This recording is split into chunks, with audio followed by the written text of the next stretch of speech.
James 1:6 inasema kwa Kizungu, inasema but when you pray you must believe and not doubt at all. Doubt at all. Whoever doubts is like a wave in the sea that is driven and blown about by the wind. People like that, unable to make up their minds and decided in all they do, must not think that they will receive anything from the Lord. Asubuhi ya leo nimetaka kuongea ili kukutoa ufahamu kidogo mahali ambapo huwa unaweza kuwa umeget energy yako yote, na hapo mahali ambapo umeweka nguvu yako yote sipo mahali ambapo unapaswa kuiweka nguvu yako yote. Mtu aliyeokoka, shida ya kutojibia maombi yake sio shetani. Shida ya kutojibia maombi yake ni doubt, shaka. And doubt ama shaka huja wakati mwokovu amelack knowledge about his God. Hofu inaletwa wakati mtu amepungukiwa na ufahamu kwa Mungu wake. Wakati unapokuwa si mtu wa kujali kuweza kujua Mungu kwa undani, basi unapeana nafasi shaka, nafasi ya kuweza kutawala katika anga yako. So itafika masaa wakati utakapokuwa unaombea kitu fulani kiweze kutendeka, utakuwa visited na mazingira ambayo hauna enough knowledge of God kuweza overcome that problem or that situation. And in that case, wakati utakapokuwa unaomba hauna enough knowledge ya overcome the winds ambazo zina blow against your prayers. So wakati ambapo kwa nini nasema mwokovu shida yake kubwa si shetani, maombi yake kutojibiwa si shetani, ni kwa sababu Biblia inasema kwamba we are seated in heavenly places together with Christ above powers and principalities and wicked forces. Hii inaonyesha kwamba if you have the knowledge about God, devil is not your problem. Devil is under your feet. The problem, the greatest enemy of a believer is doubt. If you deal with your doubts in prayer, by reading the word of God, putting yourself in the knowledge of God, then you will overcome in every situation.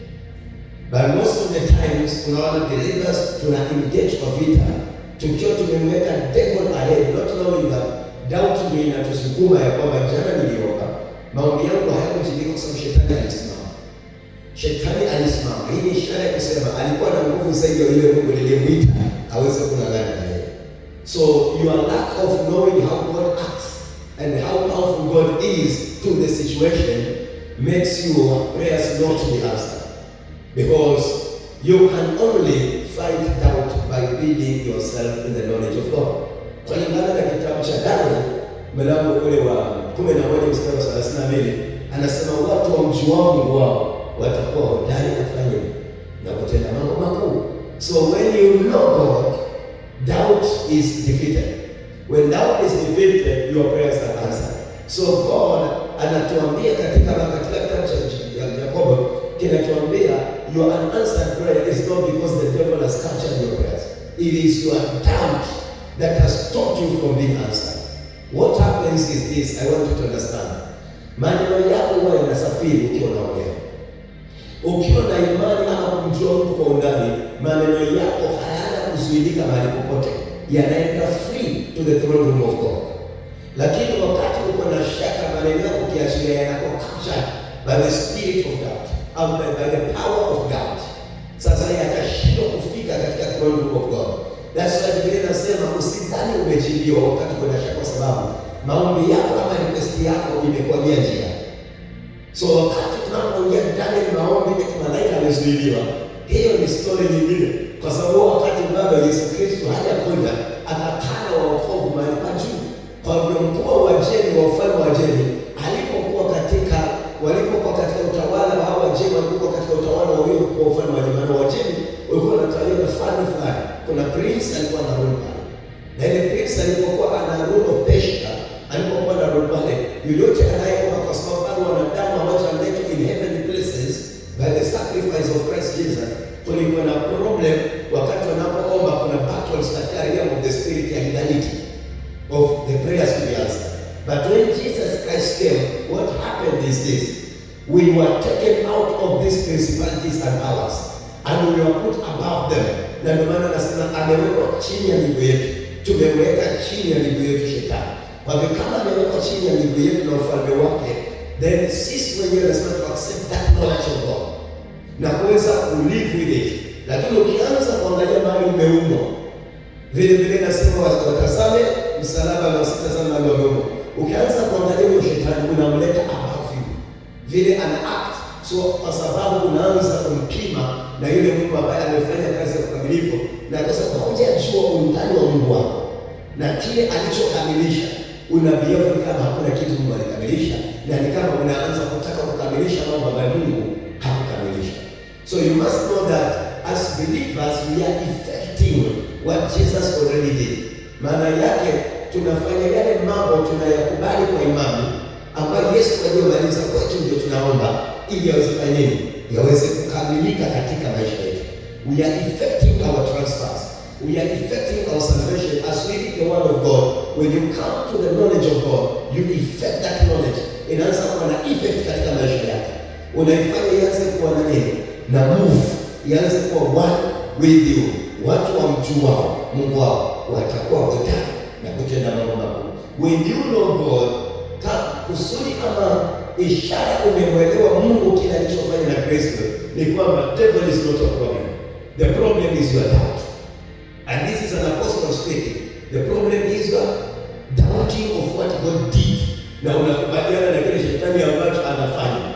So anything that the devil does, inapewa legal right na legal ground na wewe kufanya kazi na your doubt over your God, what he did against what the devil is doing. Kile Shetani anafanya sahihi, anajaribu kukapcha maisha yako kama unamwelewa huyo Mungu. Remember nyoka akamuuliza, hivi ndivyo Bwana alisema, wanachunguza kama huyu mwanadamu ako na full and clear knowledge about what God spoke to him. So when we are moving in this gospel of Christ, we must understand the place of the devil and the place of doubt. Now, ukishaanza kudeny, your devil is already under our feet, but doubt is brought under your feet by the knowledge of God, ambayo inapigana na situation inayojirise against you. Praise God. Hallelujah. So tunapotazama akisema maombi yako ukiwa na hofu na shaka, maombi yako usidhani kama yamejibiwa. Na wewe unataka maombi yajibiwe. If you want your prayers to be answered, the problem is not the devil, the problem is dealing with your doubts. And if it's to deal with doubts, then unang'ang'ana kabisa uweze kujipata information about who is God to you. Faith, according to Romans 10:17, faith comes by hearing, and hearing by the word of God. Hii ni kuonyesha kwamba doubt is the opposite of faith, and faith is the opposite of doubt. So for you to overcome doubt, you must have faith. And for you to have faith, you must hear the word of God, read the word of God, know the word of God. You will overcome the greatest enemy of your prayers. Ukisha bring doubt down, kwa kujua Mungu nikiomba hivi Mungu anatenda, your prayers, all of your prayers will be answered by God. Because there is no spirit that can capture prayers of a person of faith. Hakuna roho yoyote. Maana tayari huyo mtu anaitwa imani, maana yake amejidevelop na akakaa mahali Kristo anakaa, na zile roho zote ameziweka chini ya miguu yake. So he is operating katika level ambayo devil is under his feet, because he is above the knowledge that the devil supplies. Na anadeal na hizo knowledge by bringing faith upon every spirit of doubt. So ana subject every spirit of doubt under his feet na kuspeak words of faith. So we are here today, this morning, kuweza kutambua ya kwamba hakuna adui mwingine mkubwa wa maombi kwetu tunaye. Adui mkubwa wa maombi ni shaka. Na shaka tatu tunaposikia neno la Mungu tunaileta hii.